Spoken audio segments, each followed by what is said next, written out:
So hello guys, good morning. So welcome back to my YouTube channel. This is Autoboyson. So mayroon tayong dinadiagnose, troubleshoot at repair itong Nissan Sefiro. So ang problema nito guys ay pag nagpreno ka, naninigas yung pedal. Minsan naman pag nagpreno ka, dalawang apak muna bago kumagat. Minsan naman talaga lusot. So halos tatlong symptoms ang mayroon nito guys. Matigas pagka inapakan, lumulusot pag inapakan, at dalawang beses siya apakan bago kumagat. So yun yung inaano natin, troubleshoot. So tatanggalin natin ngayon yung brake booster. Yun yung tatanggalin natin. So yan guys, natanggal na natin yung brake booster dyan. Wala nang brake booster. Tinanggal na natin yun. Wala na. Tapos yan yung mga tornilyo.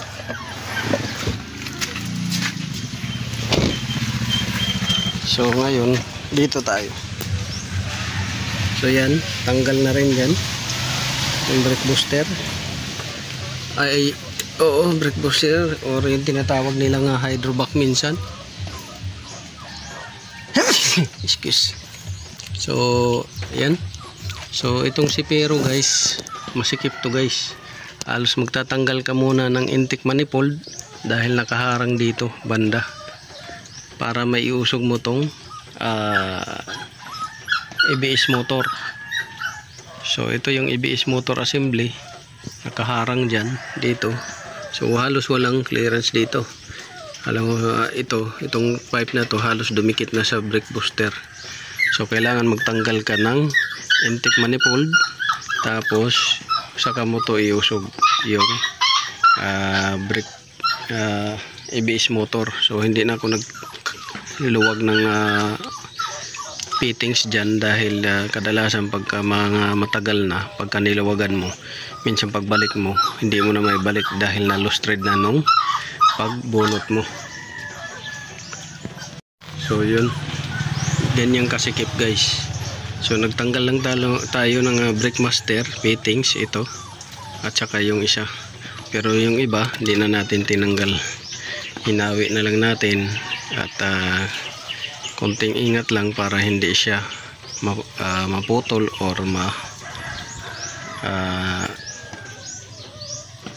bingkong or baluktot ng husto na masanhi ng leaking. So yun, yan yung butas ng brake booster or tinatawag nilang hydrovac.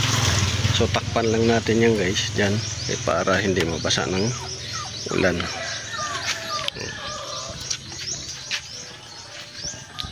So nandito na yung brake booster. So tatanggalin natin to. Yan. Kadalasan nito guys, yung problema nito ay singaw siya.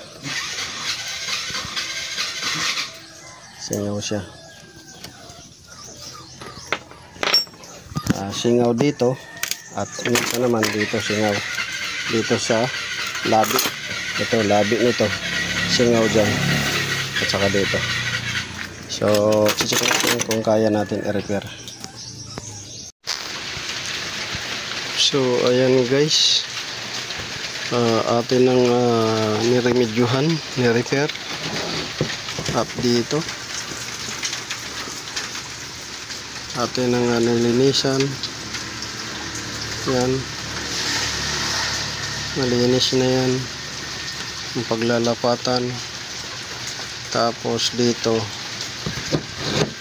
atin na rin nilinisan at lagyan ng o-ring gasket.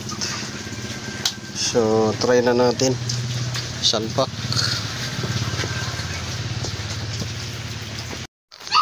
Aircon at saka leaking. So may issue din to guys sa preno. May issue rin sa preno. So ang ginawa natin ay binuksan natin yung hydrovac. Tinanggal natin at binuksan natin.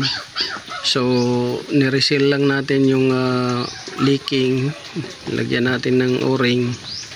Tapos ngayon ay okay na siya, pumipreno na siya, pero may diferensya siya kasi yung ABS niya, ito yung ABS na wire para matrace natin kung umiilaw or gumagana yung motor. Ito yun.